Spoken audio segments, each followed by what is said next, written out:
ये देखिए भाई लोग, अभी ड्यूटी से आया है, थक करके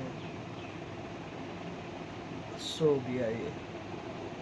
इसको बोल रहे हैं रील बनाने के लिए बना हुआ है, अभी सुबह के टाइम में यही टाइम होता है बनाने का रील। अब रील बनाएंगे नहीं तो आगे कैसे बढ़िएगा।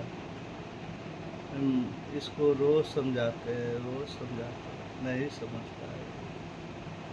इतना बड़ा आईडी बना लिया, अब कुछ नाम कमा लिया, फिर भी ये ध्यान नहीं देता है वीडियो में। बोलेंगे डेली वीडियो बनाने के लिए तब बनाएगा ये।